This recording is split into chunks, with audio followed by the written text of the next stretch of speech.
बिस्मिल्लाहिर्रहमानिर्रहीम अस्सलाम वालेकुम। सऊदी इन्फो यूट्यूब चैनल में आपको खुशामदीद कहते हैं। आज हम बात करेंगे 5 किस्म की फ़ीस की। इसके ज़िम्मेदार कौन है, आप या फिर आपका कफ़ील कंपनी। सबसे पहली फ़ीस वीज़ा की फ़ीस, इकामा की तजदीद की फ़ीस, महना तब्दीली की फ़ीस, नकल कफ़ाला की फ़ीस और खरूज ओहदा यानी छुट्टी जाने की फ़ीस। ये 5 किस्म की ऐसी फ़ीसें हैं जिनकी वजह से अक्सर स्पेशली छोटे कफ़ीलों के पास काम करने वाले, आज़ाद वीज़ा पे काम करने वाले लोगों को ज़्यादा मसला रहता है। तो आज इंशाल्लाह पूरा लेबर लॉ, सऊदी अरब का लेबर लॉ इस बारे में क्या कहता है और फिर वो कौन सी एहतियातें हैं, वो कौन से ऐसे तरीके हैं जिन पर अमल दरामद करके आप फ़ायदा उठा सकते हैं। तो सबसे पहले आपसे यहाँ पे रिक्वेस्ट है कि ये वीडियो स्पेशली लेबर लॉ से मुतल्लिक़ जितनी भी चीज़ें होती हैं, वीडियो बनाने के लिए काफ़ी ज़्यादा मेहनत करना पड़ती है, स्टडी करना पड़ता है और हमारी इतनी ज़्यादा मेहनत पे आपकी तरफ से सिर्फ एक लाइक हम मांगते हैं। आपकी तरफ से लाइक हमारा हौसला बढ़ा देता है। स्टार्ट करते हैं। सबसे पहले बात कि इकामा की फ़ीस हो, वीज़ा की फ़ीस हो, जितनी भी फ़ीसें हैं, गवर्नमेंट की जितनी भी फ़ीसें हैं, सब के सब का ज़िम्मेदार आपका कफ़ील या कंपनी होते हैं। लेकिन सवाल पैदा होता है कि बहुत बड़ी तादाद है लोगों की सऊदी अरेबिया में, वो ख़ुद से पे करते हैं, इकामा बनवाते हैं, ख़ुद पे करते हैं। आपने नया वीज़ा लेना होता है, आप वीज़ा ख़रीदते हैं, कफ़ील को पैसे देते हैं, एजेंट्स को पैसे देते हैं, आप अपना इकामा तजदीद करवाते हैं अपनी जेब से। आप अगर घरेलू मुलाजिम आपका कोई महीना है, मसलन साय ख़ास आमिल मंजली वगैरह, तो वो तो थोड़ी फ़ीस है।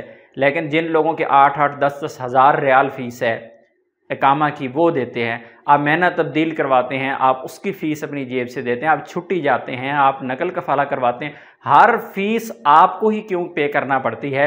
तो सऊदी लेबर लॉ ना किसी कफ़ील को, ना किसी कंपनी को, ना किसी मुसस्सा को इस चीज़ की इजाज़त देता है कि आप फ़ीस अदा करें और आपका कफ़ील, कंपनी और मुसस्सा बरी ज़िम्मा हो जाए।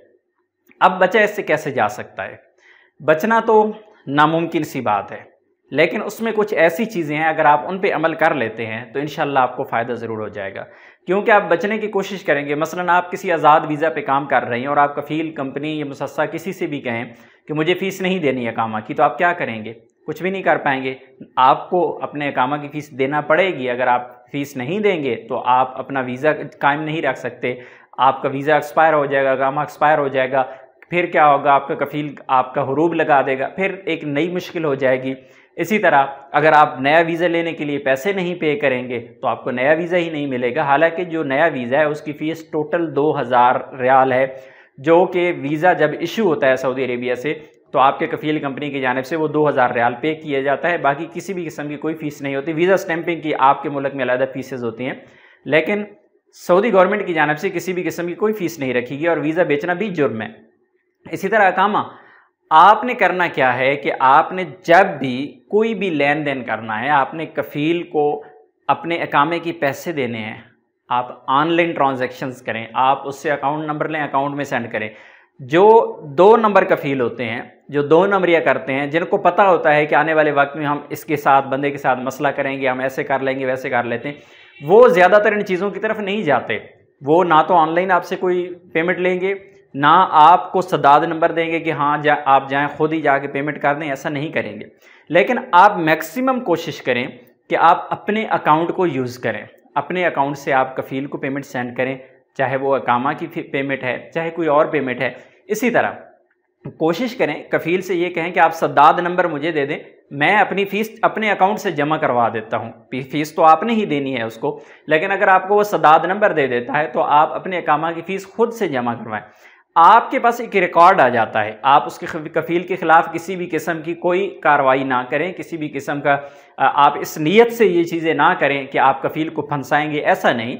लेकिन इन केस आने वाले वक्त में जिस तरह कफ़ील लोगों के साथ करते हैं, लोगों को फंसा लेते हैं, हुरूब लगा देते हैं, अकामे आपकी पेमेंट लेके जेब में रख लेते हैं, अकामे तजदीद नहीं करते या आपका नकल कफ़ाला नहीं करते, ये सारी चीज़ें, इनसे आप बच सिर्फ इस सूरत में सकते हैं कि ये अपने पास आप रिकॉर्ड रखते जाएं।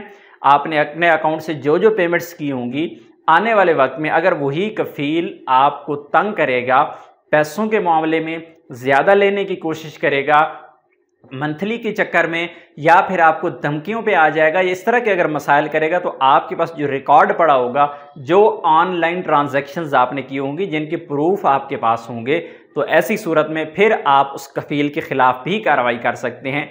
क्योंकि ज़्यादातर ऐसे ही होता है कि कफ़ील हुरूब लगा देते हैं, चले जी बंदा फारिग हमारी तरफ से, फिर आप केस करने चले जाते हैं, फिर आपका कफ़ील आप पे कुछ पैसे डाल देता है, इसने मेरा ये भी देना है, इसने मेरा ये भी देना है। अकामे के पैसे वो आपके खाते में नहीं डाल सकता क्योंकि कानूनन जुर्म है। लेकिन अगर आपने पेमेंट की होगी, आप वहाँ पे जाके अपना सबूत दिखा देंगे कि मैंने फ़लाँ साल का अकामा जो है इसकी फ़ीस मैंने पे की थी और ये रहा मेरे पास प्रूफ। तो अगर आपके पास चाहे वो अकामे की फ़ीस हो, वीज़ा की फ़ीस हो, मैना तब्दीली की फ़ीस हो, नकल कफ़ाला की फ़ीस हो, जितनी भी फ़ीसें हैं, अगर आपके पास कोई ना कोई प्रूफ होगा कि आपने पेमेंट की थी, तो फिर उस केस में या ऐसी सूरत में जब आपको कफ़ील तंग कर रहा होगा, तो ऐसी सूरत में आपको इन चीज़ों का कोई ना कोई बेनिफिट ज़रूर होगा। तो इसलिए कोशिश करेंगे मैक्सिमम जो आपकी पेमेंट्स हैं वो ऑनलाइन करें और ख़ुद से पे करें। अपनी दुआ में याद रखिएगा। अस्सलाम वालेकुम।